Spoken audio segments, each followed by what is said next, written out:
Olá, seja muito bem-vindo e a pauta do dia é histórica para o futebol brasileiro. A CBF anunciou oficialmente que o italiano Carlo Ancelotti será o novo técnico da seleção brasileira. Atualmente, no comando do Real Madrid, Ancelotti assumirá a seleção já na próxima data FIFA em junho e seguirá no cargo até o final da Copa do Mundo de 2026. Com 110 anos de história, desde a primeira partida em julho de 1914, a seleção brasileira já teve 38 treinadores efetivos e 18 interinos. Destes, apenas 3 foram estrangeiros. Carlo Ancelotti será o quarto técnico estrangeiro a dirigir a seleção em mais de um século de história. Vamos relembrar os outros nomes internacionais que já passaram pelo comando da nossa equipe. Em 1925, o uruguaio Ramon Plateiro, que já havia treinado Fluminense, Flamengo e Vasco. Depois, em 1944, o português Jorge Gomes de Lima, conhecido como Joreca, o único europeu até então a treinar o Brasil. Além de técnico, ele foi jornalista, foi comentarista esportivo, foi árbitro de futebol e também lutador de boxe. Ele também treinou São Paulo e Corinthians. Já em 1965, foi a vez do argentino Felipe Nunes, o único argentino a comandar a seleção. Com um vasto currículo no futebol masculino e feminino, ele treinou 30 clubes brasileiros ao longo da sua carreira. Era tio do Eduardo Condé, ex-técnico do Internacional e também do Atlético Mineiro. Agora, com Ancelotti, a seleção volta a ser comandado por um estrangeiro, algo que não acontecia há quase 60 anos. A escolha já está movimentando torcedores, jornalistas e especialistas, gerando opiniões para todos os lados. E é sobre isso que vamos falar hoje, o que esperar de Carlo Ancelotti no comando da seleção brasileira. Para debater esse tema, já está em nosso estúdio, nosso parceiro Hugo do Vale e Matheus Falcão. Satisfação recebê-los aqui. O Matheus pela primeira vez em nosso estúdio, já participou no rádio, mas na TV ainda não. E Hugo do Vale, nosso comentarista que deixa você na cara do gol. E aí, Hugo, beleza, campeão? Beleza, João Paulo Quintela, seja bem-vindo, Matheus. Cara, um assunto bacana, né, pra gente discutir. Pauta massa, hein? Pauta fantástica, né? E fantástico também uma experiência, né, pro futebol brasileiro. A gente que passaram aí alguns nomes, mas, vamos ser sinceros, bem desapercebidos, né? Não fizeram assim, um trabalho onde deixasse o seu nome marcado na história.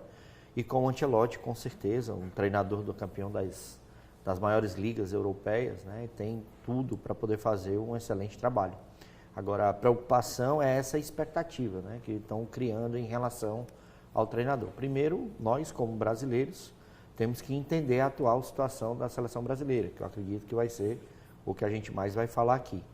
E, fora isso, a gente também tem que entender o trabalho de como seja um treinador de futebol numa seleção brasileira, diferentemente de um clube de futebol. Coisa que com o brasileiro ninguém teve paciência, né? Vamos ver se com um treinador de Champions League, de La Liga, né, de PlayStation, Xbox, né, o negócio tenha um pouco mais de paciência com o profissional.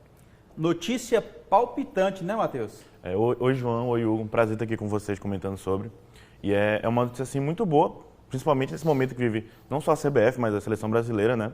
Então, eu espero muito que ele venha para agregar, né? Ele teve uma passagem, essa última passagem no Real foi vitoriosa, mas ao mesmo tempo também foi meio conturbada, né, nesse último ano, né? Mas estou muito ansioso para ver ele no comando. Ele mesmo já admitiu também de querer morar no Brasil e ver outras séries sem ser a Série A para conhecer os jogadores. Então, espero que seja muito proveitoso para nós, né, como brasileiros. Eu também estou super ansioso, no que pese tenho alguma resistência aí para técnicos estrangeiros na seleção brasileira, mas estou bem ansioso para vê-lo à frente. Afinal de contas, Carlo Ancelotti tem a fama de ser um excelente gestor de grupo, especialmente quando trabalha com jogadores já consagrados, tá? Mas aí vem uma pergunta, será que esse perfil combina com o momento atual da seleção brasileira? Afinal de contas, a seleção vive uma fase de transição com jovens talentosos, mas ainda em formação. Por exemplo, Endrick, quem mais? O Vitor Roque. dentre outros aí. Estevão, que está no Palmeiras. Estevão, perfeito, que ainda nem foi para a Europa, né? Cara, a pergunta aí, então, é como é que ele vai se localizar, vai se encontrar na seleção como esse gestor de grupo, já que a seleção precisa, de fato, de alguém que consiga extrair o melhor dos seus jovens talentos. Esse tempo de transição, Neymar, Casemiro, Thiago Silva, Alisson, que estão passando e os jovens estão chegando, as promessas estão chegando. A pergunta que a gente faz é, será que Ancelotti vai conseguir lidar bem com esses jovens em desenvolvimento? Ou ele prefere mesmo trabalhar com o elenco já maduro? Cara, assim, pegando um gancho do que você falou sobre treinador estrangeiro, né? Eu acho que ninguém tem que ter resistência a nada. Eu acho que tudo pode ser colocado em prática se você realmente tiver um planejamento. Uhum. O que não dá para você fazer é simplesmente dizer, não, treinador estrangeiro resolve o problema, porque não resolve. A gente tem vários clubes no Brasil, inclusive, que não deram certo com treinadores estrangeiros. Se você for garimpar aí, você vai pegar 1 ou 2, 3 no máximo, que você pode dizer que um trabalho foi feito da forma correta. Não é um título, não foi uma temporada, não é um jogo que vai transformar um treinador como um melhor que já passou aqui pelo Brasil. Acho que nós temos treinadores no Brasil totalmente aptos para poder fazer esse trabalho na seleção, mas eu acho que tem que existir uma congruência de pensamentos. Eu acho que tanto a CBF, quanto a comissão técnica que está assumindo, quanto os jogadores. Existe uma dificuldade que eu acho que não é única e exclusiva da seleção brasileira. Nós temos aí, inclusive, seleções grandiosas, campeões mundiais, que, por exemplo, passam de 3, 4, 5 Copas do Mundo para poder ser pelo menos competitiva, porque existe essa situação de transição. Eu acho que o brasileiro acaba passando um pouco uma denominação de, vamos dizer assim, não sei se mimado é a palavra correta, mas mal acostumado talvez seja, né? Porque toda Copa do Mundo ou transição de Copa do Mundo, a gente tem um jogador fora de série, ou então mais de um jogador fora de série.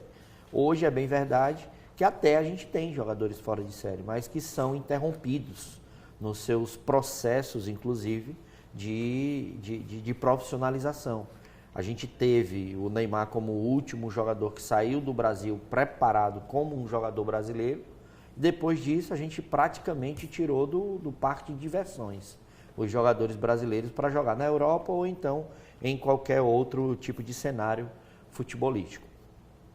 A minha ideia continua a mesma. Eu acho que a seleção brasileira precisa de um time praticamente pronto para poder você atuar quase um ano, né? Porque nós estamos em maio, a Copa do Mundo geralmente acontece em junho, julho.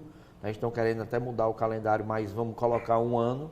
E não dá de forma nenhuma para você trabalhar uma seleção brasileira tendo, né, as eliminatórias no meio e as convocações que são raras, né, não são todos os meses. Então você precisa de um time quase pronto para você levar para uma Copa do Mundo. Eu acho que o Ancelotti, por ser o treinador do Real Madrid já há muito tempo, de conhecer o DNA de jogador de futebol brasileiro, até por conta de quase todos os títulos que ele ganhou em diversas ligas, tinha jogador brasileiro. Então eu acredito que esse é o primeiro pensamento, né? Ele tem essa condição, ele conhece os principais jogadores brasileiros, estão do lado dele inclusive, né? Rodrigo, Vinícius Júnior, Éder Militão, né? São jogadores de alto nível em que ele tem um contato direto, fora os outros em que ele se degladia, né? Podemos falar assim, em outras situações, seja na La Liga ou então na Champions League. Então, acho que ele tem essa capacidade, sim, né? Eu acho que ele vem com esse propósito. Eu acho que, mais do que qualquer coisa, esses jogadores brasileiros que fazem sucesso na Europa estão precisando realmente de um pulso firme. Eu acredito que precisem realmente entender que o técnico da seleção brasileira tem que ser a principal pessoa dentro e fora do campo. Eu acho que ele tem que ser o cara da tomada das decisões, coisas que nos últimos treinadores que passaram pela seleção a gente viu isso nitidamente, que os astros, os craques da seleção acabou tomando conta, seja Thiago Silva, seja Marquinhos, Neymar, Rodrigo, Vinícius Júnior, enfim, os jogadores pelo currículo que têm e os treinadores por serem do futebol brasileiro, talvez isso atrapalhou um pouco na questão de pulso firme, de dizer quem é que manda, de dizer quem tem que dar o plano de jogo, quem tem que jogar, aonde tem que jogar. Então eu acredito que essa seja, e eu espero que seja, a principal característica do começo do trabalho do Ancelotti. Porque aí depois de 2026, eu acredito que dá para poder a gente implementar alguma coisa que venha realmente oriundo, né, do trabalho do Carlo Ancelotti em qualquer canto que ele passou. É fato, Matheus, que Ancelotti tem esse perfil de gestão de grupo. É o ideal para esse momento da seleção brasileira, de fato, consolidar o que já tem e não procurar novos talentos nesse momento? Acredito que sim, ele tem esse estigma, né, esse apelido de encantador de estrelas. E na passagem recente dele no Real, muitos brigam que foram formados o novo Galáctico, né, com Mbappé, Vinícius Júnior, Bellingham. E apesar de o Real não ter conquistado títulos essa temporada, né, expressão na Champions League, a La Liga, ele conseguiu fazer o time jogar futebol, mesmo com várias lesões, né? Passou quase a temporada inteira sem lateral direito, teve muitos problemas na zaga, e mesmo assim ele conseguiu coordenar, organizar esse elenco. E aí entra na questão que eles falam que ele é esse encantador de estrelas, trabalha com pessoas mais experientes, mas nessa temporada no Real ele trabalhou muito com jovens também, com o zagueiro, o Asensio. Na última rodada também teve mais um garoto que acho que não completou nem 18 anos ainda. E na seleção brasileira tem o Estevão, o Endrick, que ele conhece muito bem, né? Joga no Real Madrid. Então acho que, dentre as opções que a CBF botou na mesa, né?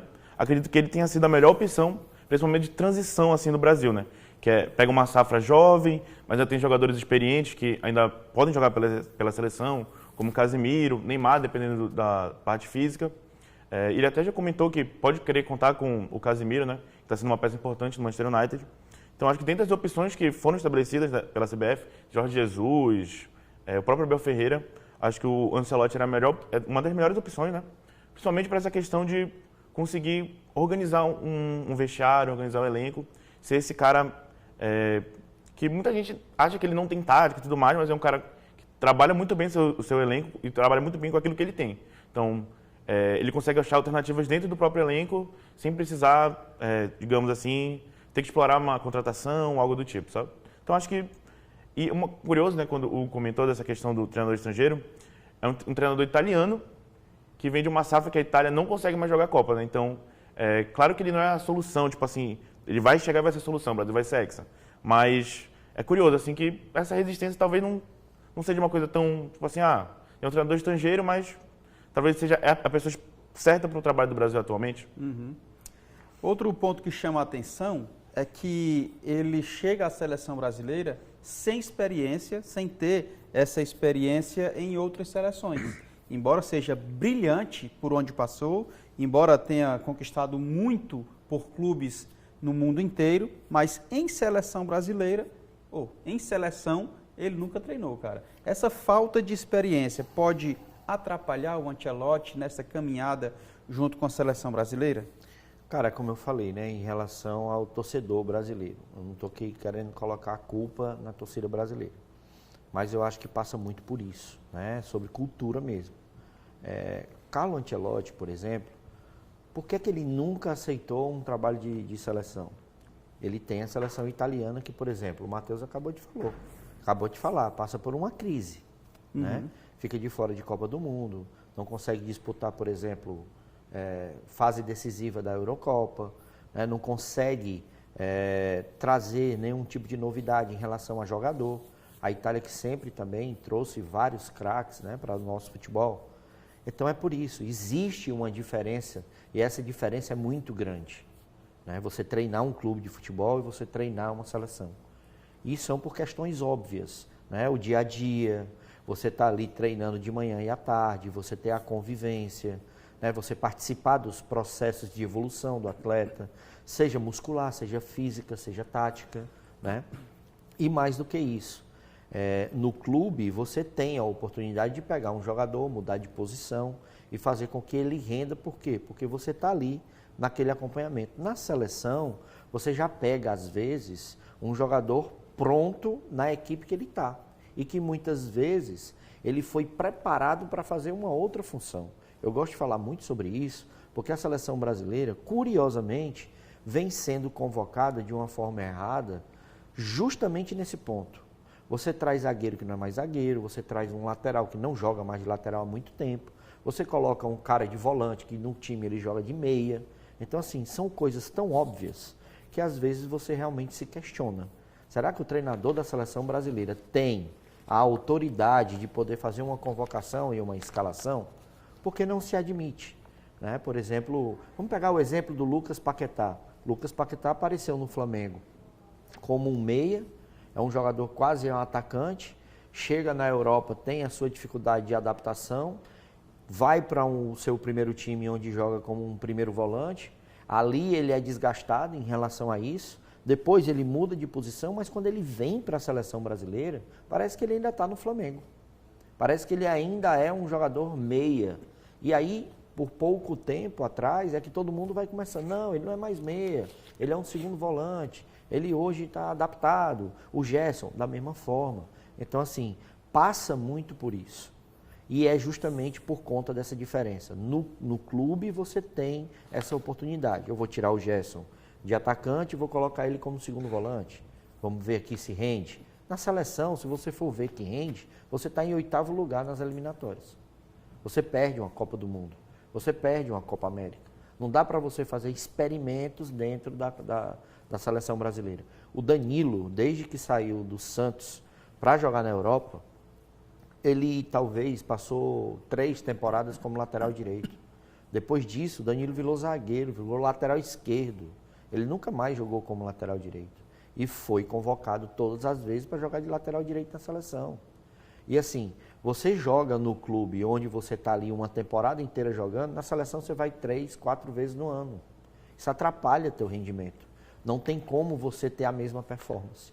Então, assim, parece que a gente está falando uma coisa que é muito óbvia. Mas é o que está acontecendo na seleção e eu acho que isso prejudica muito. E aí vem aquele questionamento que você joga para o torcedor e isso não é legal. Por que é que o Vinícius Júnior joga bem no Real Madrid e não joga na seleção? Por que é que o Casemiro joga bem no Real Madrid e não joga na seleção? Por que é que o Rafinha é craque no Barcelona e não consegue produzir na seleção? Justamente por conta disso. Os jogadores são diferentes, o plano tático é diferente, você não tem tempo para adaptação e não adianta, mesmo sendo jogadores fora de série, você não vai ser em 2, no máximo 3 dias que você vai conseguir colocar essa equipe para jogar em uma situação tática totalmente diferente do que o cara aplica no campo. Então, acho que esse vai ser o principal desafio do Ancelotti. A imprensa brasileira, o torcedor brasileiro vai continuar com esses questionamentos, vai continuar com essas indagações, vai continuar querendo jogadores convocados depois de dar um chute no gol bem feito, depois de fazer 2 gols num jogo, né? Porque toda semana existe um convocável para a seleção brasileira, independente do clube. E quando é do clube que o cara torce, aí é que a situação fica mais preocupante. E os treinadores que vieram para a seleção por último são excelentes, mas eles acabaram caindo nisso. Tiveram que convocar dar um exemplo, o Savinho. O cara apareceu, ciscador, joga bem, tal, foi para o Manchester City, pronto, tem que ser titular da seleção. Ou acontece o contrário. O cara apareceu, está jogando bem lá, aí o torcedor brasileiro fala assim, está indo só porque está no City, porque está na Inglaterra. Aí esse tipo de questionamento, a seleção brasileira não pode absorver. Ela tem que realmente avaliar, ver se o atleta tem condições de estar ali, exercendo aquela função e defendendo a camisa da seleção brasileira, que não é fácil. Uhum. Aí ele foi campeão com esse ambiente diário, né, do dia a dia e tal.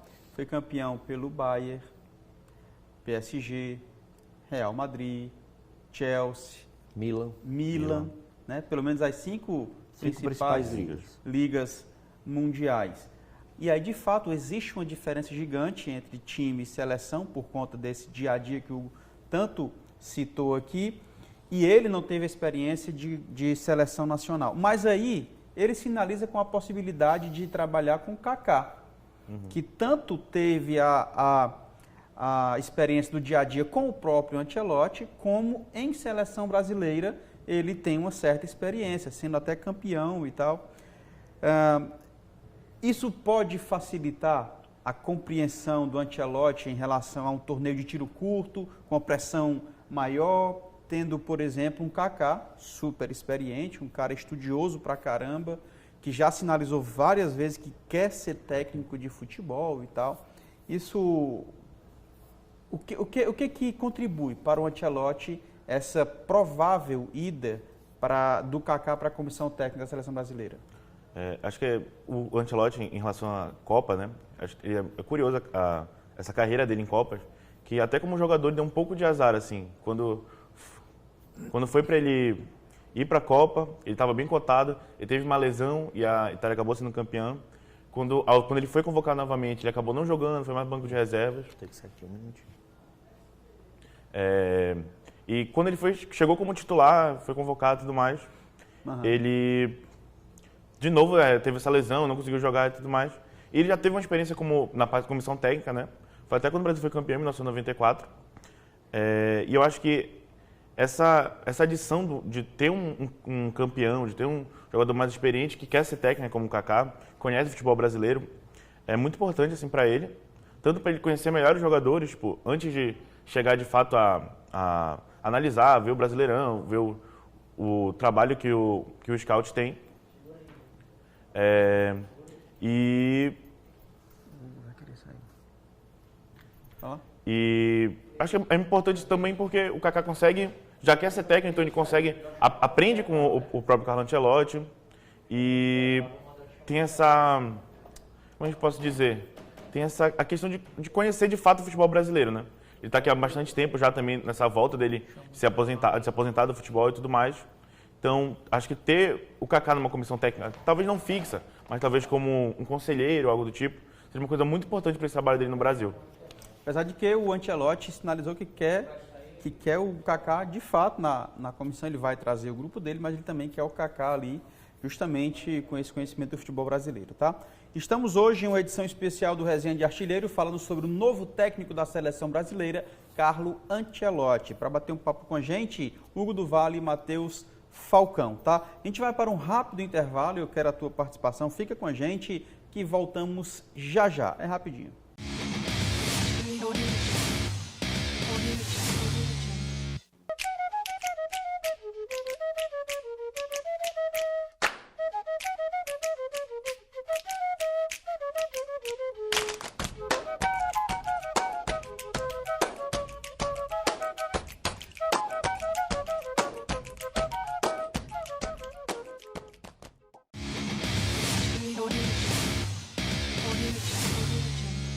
Estamos de volta, Resenha de Artilheiro, edição especial, falando sobre Carlo Ancelotti, o novo técnico da seleção brasileira, estrangeiro, tá? E ele vai assumir a seleção de forma integral, faltando apenas um ano para a Copa do Mundo. Que gigante, né, cara? Copa do Mundo 2026, expectativa gigante e faltando um ano apenas, ele vai assumir a seleção brasileira integralmente. Será que esse tempo, Matheus, será suficiente para implementar as suas ideias, conhecer bem o grupo, fazer os testes necessários, se é que vai fazer, e vão ter poucos períodos de treinos até o Mundial, enfim, o desafio é grande pra caramba. Como construir uma identidade de jogo com tão pouco tempo de preparação? O que é que ele precisa fazer para conseguir ver o Brasil jogar e, de repente, trazer um bom resultado nessa Copa do Mundo? Assim, João, falta um ano, né? E eu acredito muito que ele deve usar a base, talvez, que ele usava no Real Madrid. Usar os seus jogadores de confiança, que são brasileiros, e desenvolver um sistema a partir daí. Talvez também contar com o Casemiro, né? Que é um jogador que deve ser de bastante confiança dele também. E montar um sistema a partir daí. Também ter esse apoio da comissão técnica que vai ser formada, né? Principalmente com o Kaká, que a gente citou anteriormente. E entender quem ele pode usar, quais são, dentro dos jogadores que estão sendo observados, né? Que o scout brasileiro já está observando, né? Desde que o trabalho do Dorival foi interrompido, eles continuam observando. Então, acho que é ter uma base, né? Talvez manter essa base que ele tem no Real Madrid, dos jogadores brasileiros, com o Vini como principal, o Rodrigo, o próprio Éder Militão voltando de lesão. Então, acho que é montar uma base a partir disso, talvez desenvolver um sistema, como ele conhece muito o Rafinha, né? Que joga no Barcelona, principal rival do Real Madrid. Então, talvez ter o Rafinha e o Vinícius Júnior como base desse ataque e desenvolver o time a partir de jogar para eles, talvez, né? E aí que o Brasil ainda busca também um centroavante, né? Que ainda não conseguiu achar um de fato, já teve Igor Jesus, Vitor Roque, voltando agora para o Palmeiras.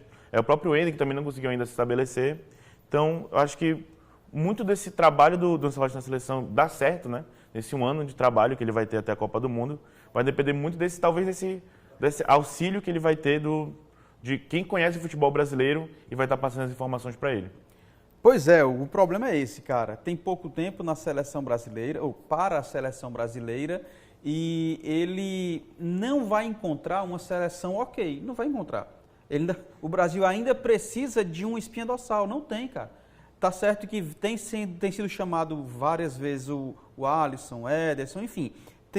Existe uma ideia, um esboço, mas a gente tem percebido que não é a melhor opção que nós temos. E aí, em menos de em um ano, né, que ele vai assumir em maio, junho, eu acho. Data FIFA, em junho, né? Data FIFA já encara Equador e Paraguai. Junho, pois é. Encara Equador e Paraguai. Mas, meu irmão, é um ano para uma Copa do Mundo que todas as seleções se preparam pelo menos 4 anos. E nós temos um ano. O Ancelotti precisa fazer o quê para encontrar a seleção ideal para levar para a Copa? Cara, eu acho que independente de ser o Ancelotti, o Roger Machado, o Abel Ferreira, nesse momento, e aí eu tenho que ser coerente com o comentário que a gente vem fazendo aqui no Resenha de Artilheiro. Eu acho que o que o Matheus falou e o que você está falando e o que está na boca do povo é a gente ter algo sustentável, onde você tem ali, não é uma certeza, porque futebol é muito complicado para você dizer que vai dar certo uma situação. Ele tem 2 caminhos. Ele tem a espinha dorsal dele, do Real Madrid, que foi base para ele durante muito tempo, e esses jogadores ainda estão na ativa. Né? A gente está falando aí de Éder Militão na zaga, Casemiro no meio campo, e aí ele tem Rodrigo e Vinícius Júnior à disposição. São jogadores que sim, ele sabe, porque no clube ele estava lá no dia a dia. Sim. E eu acho que isso é sim uma forma de, por exemplo, você trazer uma sustentação para a seleção brasileira. E aí depois você vai completando esse time com o que você já conhece de atletas que não jogaram com ele no Real Madrid, combinando com jogadores que eu continuo falando, buscar em times que estão dando certo, onde, por exemplo, Flamengo, você tem um lado direito muito forte, você tem um Éder Militão ali pelo lado direito e você pode agregar esse lado direito com o Wesley, pode agregar esse meio campo com o Gerson, que atua pelo lado direito, jogando com a perna esquerda. Quem sabe um meio campo com Casemiro e Gerson, por exemplo, seria um meio campo interessante para a seleção brasileira, numa dupla de volantes. Então eu acho que a busca tem que ser por isso. Falta um ano para a Copa do Mundo. A seleção brasileira está em 5º colocado, se eu não me engano, nas eliminatórias para a Copa do Mundo. Então trazer nesse momento uma coisa que não já está pronta, mas aquilo que ele já tem na cabeça que pode resolver, eu acho que é a saída para a seleção brasileira. Porque, diferente de antigamente, quando você conseguiria juntar alguns nomes fortes do futebol brasileiro e saía para jogar porque o talento resolvia, hoje você tem alguns fatores que são primordiais. A força física, né, a situação de força, de velocidade, de preparo físico, num modo geral. Hoje ele conta muito. Quando você vê a seleção brasileira jogar contra o Equador, contra a Bolívia, contra a Venezuela, hoje em dia o adversário principal não é mais só a altitude. Eu acho que a gente até está mais preparado para isso. Acho que tem time brasileiro, inclusive, o próprio Ceará, né? Jogando pela Sul-Americana, conseguiu vencer o interminável ou quase imbatível da Strongers. Né? E o Ceará conseguiu, foi lá e venceu. Então eu acho que é muito mais do que isso. Então não é só juntar os melhores e colocar para jogar, porque brasileiro é fora de série. Acabar com isso. Não tem mais isso. Não dá para também você todo dia anunciar um craque. Né? A gente está falando aqui de seleção brasileira, centroavante, a gente não tem opção, então a gente tem que trabalhar com o que a gente tem melhor. Se nós não temos um centroavante onde dê condição para a seleção, vai atrás do cara que hoje pode ser a referência, onde você pode jogar para ele. O Pedro está de volta, está aí no Flamengo. Verdade. É um outro jogador que, por exemplo, a gente pode utilizar. Outro jogador que eu vejo pouco utilizado, mas se adapta muito bem a essa realidade de hoje, que é o Lucas Moura de São Paulo. É um jogador que pode ainda assim entregar. Não é porque voltou da Inglaterra que o cara está fracassado. É porque simplesmente o modelo de jogo lá não cabe mais o cara. E hoje a nossa realidade financeira, ela é completamente diferente. Hoje você tem condições de pagar 3 milhões de reais para um Gabigol. Um cara que foi considerado a pior contratação da Itália no ano onde ele esteve lá. O próprio Pedro, na Fiorentina, também foi um fiasco por lá. Mas não quer dizer que o cara não tem mais futebol para jogar a nível europeu. Eu acho que esse tipo de entendimento o Carlo Ancelotti vai trazer. E, infelizmente, eu fico triste, porque infelizmente vai precisar de um cara que fala estrangeiro, um cara de fora, para poder fazer com que o brasileiro entenda isso. É igual aquela história que tem muito brasileiro que diz que o cara é jogador de Série B, de Série C, de Série D, onde a gente já viu por diversas vezes jogador de Série D salvar time de Série A. Jogador de Série C salvar time de Série A. Então, é a mentalidade. Hoje nós passamos por um problema seríssimo de cultura em relação a isso. Mídia faz o seu trabalho, né? Então, assim, a parte cultural é nossa. Isso é nosso. Quem escolhe os métodos para poder aprender, para se discutir, é a gente. Se você vai num jogo de videogame e você vê que o melhor jogador do momento é o fulano de tal, você não pode acreditar naquilo sem você estar acompanhando o cara jogando. Eu já vi várias vezes uma pessoa se basear por isso. Ah, porque joga no City. Ah, não, porque eu jogo com o cara no meu time, o cara é bom. Aí o cara faz 2 gols, o cara defende aquele cara piamente como um craque. Né? E eu tenho outros questionamentos também, que eu acho que depois, se a gente quiser discutir sobre isso, sobre a questão do futebol europeu. O futebol europeu de ligas hoje, ele é formado por diversas regiões do mundo. Não é o europeu que faz o futebol europeu ser um sucesso. É o dinheiro que o futebol europeu tem e a condição que ele tem de contratar, naturalizar, fazer o que for para poder a sua liga ser forte.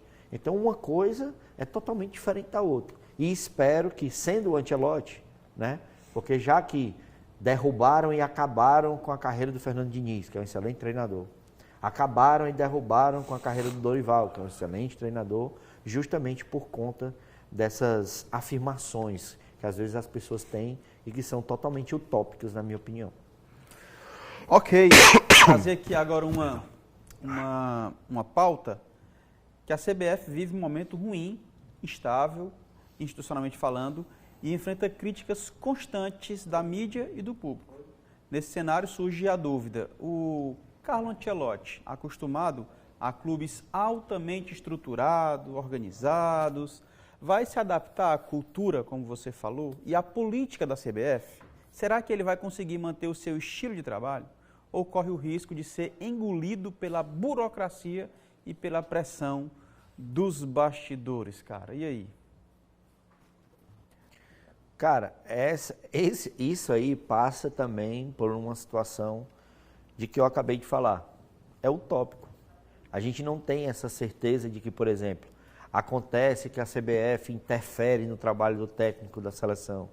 Acontece que a CBF interfere na convocação da seleção. Tudo isso se gerou... Mas eu nem falo de interferência direta da CBF. Eu falo de um cenário que ele vai encontrar bagunçado. Por exemplo, ele nem sabe se quando ele chegar aqui, o presidente da CBF será o Edinaldo. Pronto. Né? Então, é essa instabilidade. Será que isso não vai... Porque, por exemplo, você vê um Real Madrid, até onde se sabe, é um time estruturado e organizado. Onde ele passou. Chelsea também. O Milan também, enfim... Ele chega numa CBF, talvez, no momento mais conturbado da história da CBF de 110 anos, cara. Não, eu acredito, assim, porque eu iniciei falando sobre essas situações onde a gente tem muito de boatos, né? Que falam muito, sobre a seleção. E assim, a seleção foi pentacampeão desse jeito, né? Então, se há interferência na CBF, então a CBF ela é extremamente competente, porque é a seleção maior campeã do mundo. Então, se o cara conseguiu ganhar 5 títulos... Com tudo isso que todo mundo fala, não foi agora que aconteceu essa situação. Mas concordo com você, em meio a isso, de lá para cá, muita coisa a CBF deixou transparecer de um modelo de gestão altamente questionável. Isso vem desde a época de Ricardo Teixeira. né, que é genro do João Avelange, Antes que era ainda, da FIFA. é. E aí de lá para cá, cara, só piorou. Mas mesmo assim fomos campeões 2 vezes, né? Fomos campeões em 94 e 2002. Fomos para 3 finais de Copa do Mundo. 94, 98, 2002. Né? Então, assim, é óbvio que essa questão diretiva da seleção brasileira preocupa. Eu acho que até para os próprios jogadores da seleção brasileira. Você, por exemplo, ter 6 presidentes, se eu não me engano, e em meio a 4, 5 anos. E dentre esses 6 presidentes, 3 presos, um questionável, um que está aí na pressão. Muitos se falam em relação à CBF ter anunciado o Ancelotti com antecipação em meio ao que está acontecendo de investigação com o atual presidente. Então é óbvio, o Carlo Ancelotti, eu acho que inclusive teve resistência para fechar por conta disso, sem sombra de dúvidas. Um cara que passa por clubes, que tem administrações, que tem suas falhas, tá? Sim. Não vai ter nenhuma que vai ser 100%, perfeita, nem nada. Mas você passar por uma situação de direção do Real Madrid, do Milan na época, porque o Milan hoje, inclusive, passa por dificuldades Instável gigantes, também, né? Não só o Milan, mas o futebol italiano, nos últimos anos, é meio decadente. Sampdoria foi rebaixada para a 3ª divisão, agora não foi? Total, né? Então, assim, um time que tiveram-se brasileiros, inclusive Silas, né? Vários outros jogadores que fizeram parte de um time histórico, passa por um negócio como esse. Internacional, por conta de corrupção, foi rebaixada. Né? Teve um ano que 3, 4 grandes também caíram. Né? Então, assim, esse tipo de situação, com certeza, interfere. Você não saber de hoje para amanhã quem vai ser o presidente da CBF, em meio ao caos que está estampado, né, onde todo mundo realmente traz à tona essa situação. A gente tem ainda mais um dificultador, porque hoje vivemos uma polarização não só na parte esportiva, mas na parte política, que isso atrapalha e muito. A gente pode dizer que 60%, 70% muito mais político do que futebolístico. Né? Porque o fulano de tal apoia não sei quem, é do lado de não sei de onde e tal, é corrupto, é não sei o quê, tem um apoio governamental de alguma pessoa. Então, essa situação eu acredito que tenha sido talvez a pauta principal para Ancelotti, para Jorge Jesus, para Abel Ferreira, para qualquer outro treinador que viesse treinar a seleção. Porque isso interfere, isso atrapalha. O cara não tem a certeza de que ele vai ter uma continuidade do seu trabalho. Vai que o Carlo Ancelotti chega na seleção brasileira amanhã, desembarcou no Brasil o Carlo Ancelotti. Daqui a 2 meses aparece um rombo na CBF de não sei quantos trilhões de reais e o cara está envolvido numa parada dessa. Então, realmente há um questionamento e há uma preocupação em relação a isso. O que a gente espera, e aí é o que eu falo, a minha opinião, a seleção brasileira não era para ser uma instituição privada. Né? A seleção brasileira, que tem como característica ser do povo, era para ser do povo. Muita gente esquece isso, né? Muita gente esquece isso. Privado. Quando a gente chega e questiona algumas coisas, é por isso que eu cheguei, irmão. Vai devagar aí, porque é o seguinte, o cara lá tem um dono, é um investidor. Lá o que acontece na seleção é negócio sim. O cara chega e diz assim, não, o cara convocou o cara para poder ele ser contratado pelo time. Pode acontecer. Perfeito. É um time, né? Assim, falando a grosso modo. Representa uma nação, mas tem esse problema. Né? A gente enfrenta isso. Né? Então, eu acredito que isso seja um problema, mas para que todo mundo tenha um pouco mais de paz, e principalmente o torcedor brasileiro, isso tem que ser resolvido da melhor forma possível. Né? Tanto o presidente da CBF, se tiver que se afastar, se afaste, para poder dar uma oportunidade para o Carlo Ancelotti fazer seu trabalho da forma como ele precisa, a seleção brasileira precisa. Hoje, é fato, o jogador brasileiro, ele tem dúvidas de servir a seleção. A gente já teve aí vários jogadores que pediram para não ser convocados, foram repatriados por outros países. A gente tem aí vários exemplos, cara. Eu acho que o exemplo mais claro disso é a gente perder, por exemplo, um Diego Costa, como a gente perdeu, um Thiago Alcântara, como a gente perdeu, um Mário Fernandes, como a gente perdeu. E para seleções, com todo respeito às seleções, bem menores do que a seleção brasileira. Agora, né, o Jorginho, mas agora não, mais recentemente. Mais recentemente o Jorginho, o próprio Thiago Mota, né, que foi... Thiago Mota, perfeito. E a gente entende que, por exemplo, às vezes a seleção tem muitos nomes. A gente sempre vai... Até nesse período agora, você fica, zagueiros, quem eu vou chamar? Rapaz, tem Éder Militão, tem Léo Ortiz, tem Marquinhos, tem os 2 Murilos, tem o Gabriel Magalhães, tem o Léo Pereira. Meu irmão, não vai faltar. Então é por isso que eu digo. Ainda tem os veteranos, né? Ainda tem os veteranos. Ainda tem os caras que pode dar no couro ainda. Por exemplo, até hoje, desde a saída do Casemiro da última Copa do Mundo, não apareceu um volante para a seleção brasileira. E olha que a gente teve nomes interessantes. Por isso André, que eu não acho absurdo, João Gomes. não, cara. Não acho absurdo que ele volte, não. André, João Gomes. Quem mais? Você vai ter ali como... Tem o Bruno Guimarães, Joeliton, que não é um volante, era um atacante, virou volante. João Gomes, que eu acho que se eu acho que destacou assim, bem, como volante mesmo bem. na cabeça do brasileiro, que é o 5, né? Eu acho que é João Gomes, o André... O Davi... O Douglas Luiz também. Douglas Luiz, pronto. Douglas Luiz e tem aquele rapaz do Palmeiras, Danilo. Danilo passou também. Pronto. Sim. Então assim, você tem aí 4 jogadores jogando em alto nível, mas que ele não entrega para a seleção brasileira o que o Casemiro entregou até a última Copa, que é o que eu acho que é a principal peça da seleção brasileira hoje que não funciona. A gente está sempre querendo jogar com o Bruno Guimarães, e aí você acaba com o cara. Ele é um jogador de caixa por caixa, ele não é um jogador para estar iniciando o jogo e nem estando em marcação para perder potência. Perdemos uma Copa do Mundo e exigimos uma renovação, mas uma renovação a qualquer custo. E o Casemiro pode ser um exemplo desse. Tem que renovar porque ele já tem 30 e poucos anos e tal, mas quem vai substituí-lo? Em tese, era o seu reserva, que ninguém sabia quem era. Quer dizer, não houve essa passagem de bastão, assim como aconteceu com o Neymar. A Copa de 2010 poderia ter sido magnífica para a história da seleção brasileira, porque seria uma transição natural. O Neymar, o Ganso, sei lá, aqueles jovens que estavam chegando.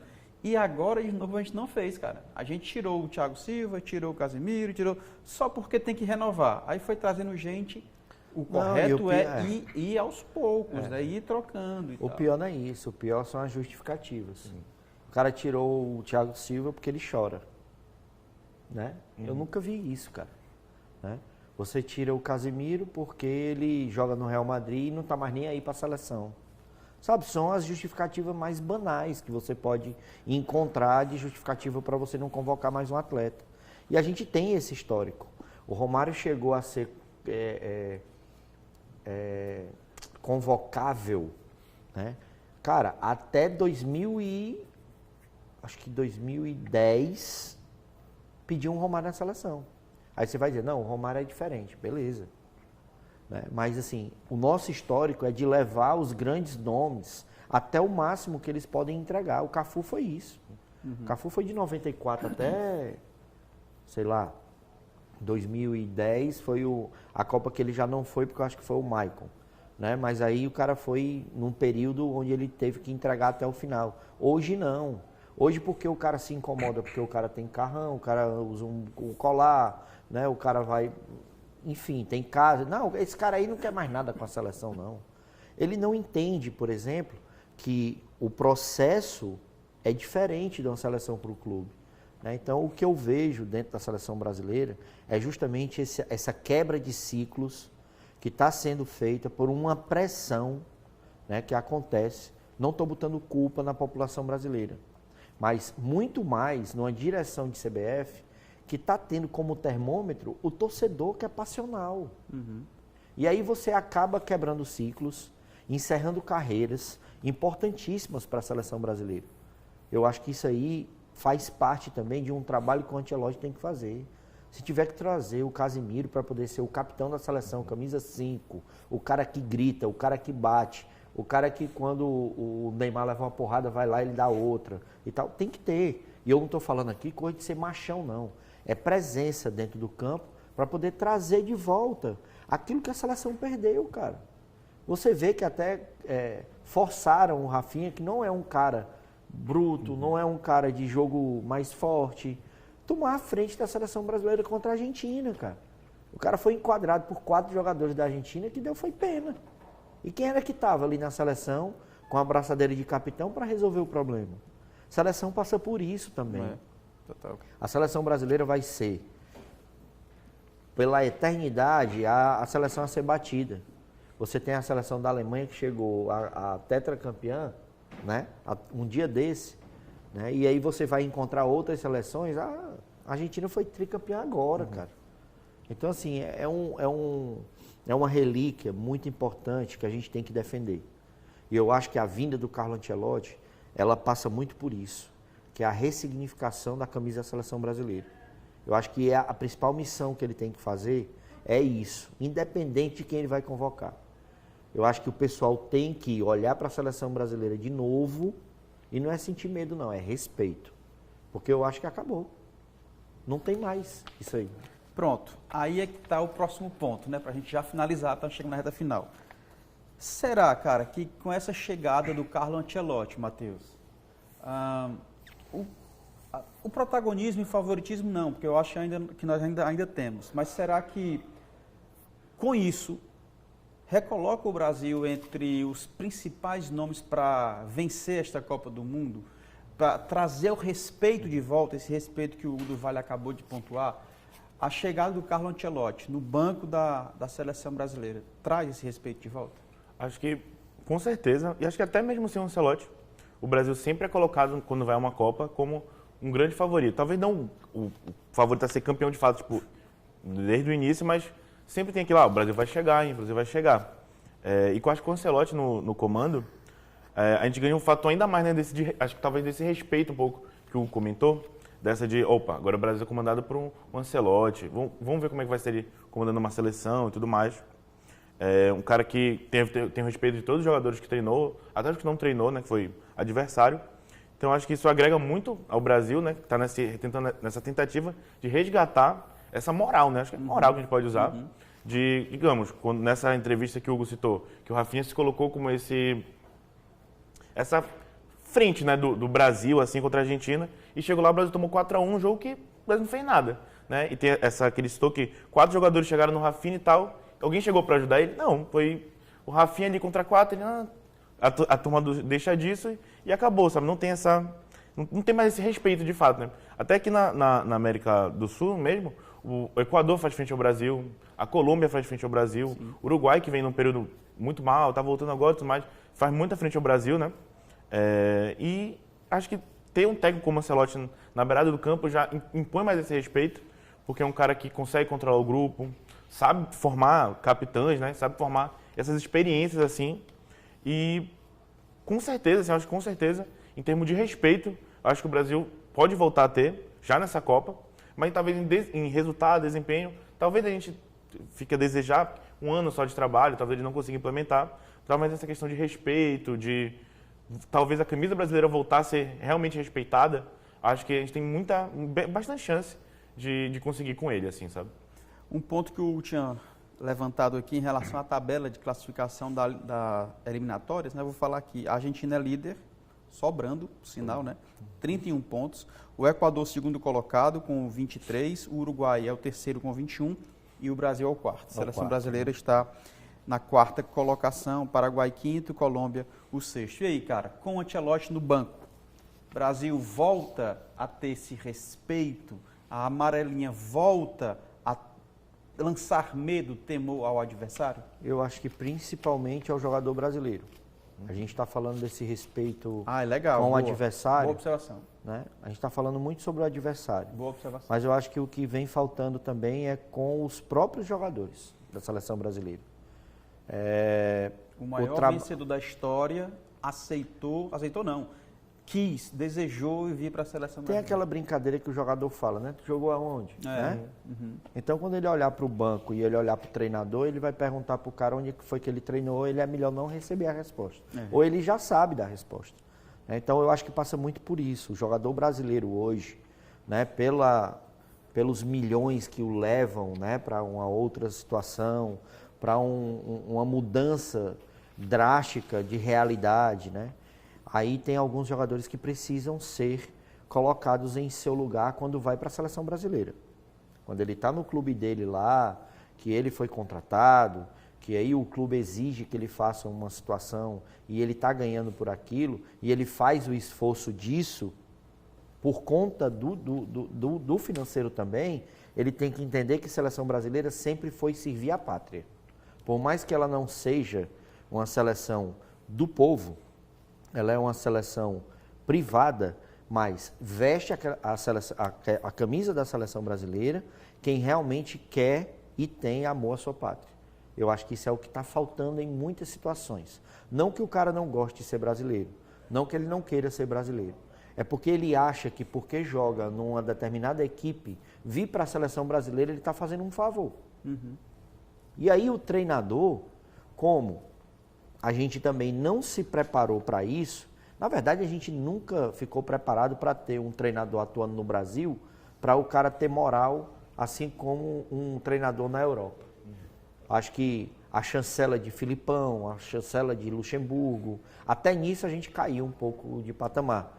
Não que os caras não entendam. Até acho que tem alguns da atualidade hoje que entendem mais do que esses outros que a gente falou. Mas só que nós mesmos depreciamos esses treinadores. Né? E quando eles chegaram na seleção, cara, aí ficou latente. Uhum. Você viu um Fernando Diniz à beira do gramado chamando o Neymar para perguntar o que é que faz. Você vê um Dorival Júnior fora da roda de jogadores, resolvendo o que é que vão fazer numa determinada situação de jogo, e o treinador pedindo a palavra, entendeu? Então eu acho que é muito disso. Eu acho que a gente tem que primeiro trazer essa cultura de respeito ao treinador da seleção brasileira e à camisa da seleção brasileira. E outra coisa, convocou, quer vir, quer. Não quer vir, tranquilo. Amém. Tranquilo. Tranquilo. Show. Mas também quando quiser vir, não vem. Não é assim não, né? Entendeu? É. Então, assim, é o respeito. Tem que trazer de volta o respeito. Acontecendo isso, naturalmente, o adversário vai também ter o respeito. Porque ele vai ver que o próprio atleta, que eles conversam, cara. É o velho se dá o respeito, né? Eles conversam. É. Você chega hoje, por exemplo, o Rafinha, quando chega no Barcelona na volta de um amistoso da seleção ou de um jogo de eliminatórios, o que é que esse cara não fala? Irmão, lá o negócio tá bagunçado e tal. Aí o cara vai pro jogo, vê o mesmo cara com quem ele conversou, fica na cabeça do cara. Ele vai dizer, não, aqui eu vou para dentro, porque os caras estão abalados psicologicamente, não tem mais estrutura, não é mais o Brasil, entendeu? Então eu acho que, mais uma vez, a gente tem que pensar na gente. Primeiro, Brasil. A gente tem que retomar essa confiança, retomar esse respeito, ter o orgulho de jogar pela seleção brasileira, se entregar à seleção brasileira e ter no comando um cara que entenda de futebol e entenda da cabeça do jogador. Eu acho que a gente está no caminho certo. Tenho, mais uma vez, a absoluta certeza que tem treinador brasileiro que poderia fazer isso. O próprio Dorival. O próprio Fernando Diniz. O Fernando Diniz nem tanto, porque a implementação de jogo dele é mais complicada. Mas se você pegar o Dorival Júnior, que por exemplo quando o Dorival assumiu, eu disse o seguinte, tá feito. Porque o cara, por onde passou, ele chegou em times, inclusive, que já estavam montados e ele ajustou e deu sequência.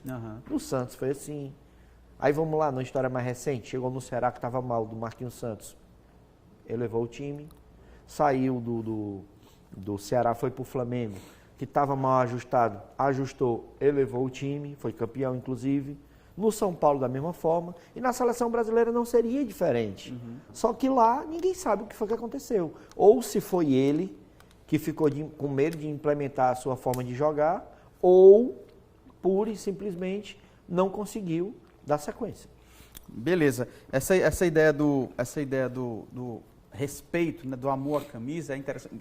Vampeta conta uma história que o Romário, depois de ser campeão, chega lá no Barcelona e os caras querem questionar algumas coisas e tal. Ele fala, mas tu fica calado, nem pra Copa foi. E tu, ganhei de vocês, mas 2-0, não sei o quê. Firgou no teu goleiro e tal, enfim. É isso.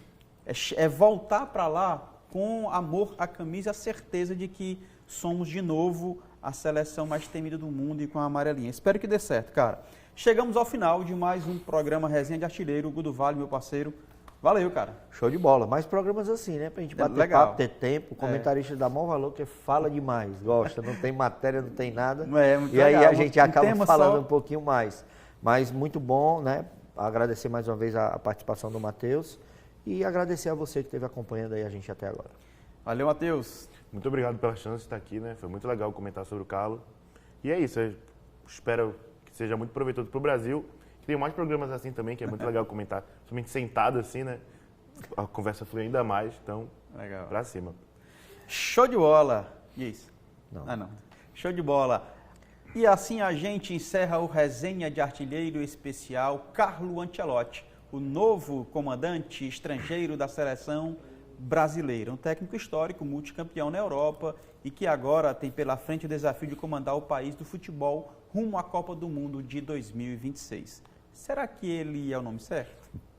Será que conseguirá lidar com a pressão, os jovens talentos e toda a complexidade do futebol brasileiro? A resposta virá com o tempo, mas uma coisa é certa, a expectativa está lá no alto. Obrigado pela sua companhia e até a próxima edição do Resenha de Artilheiro. Fique ligado nas nossas redes sociais para acompanhar todas as atualizações do mundo do esporte, porque aqui a gente não comenta futebol, a gente vive o jogo. E até a próxima, se Deus quiser. Tchau.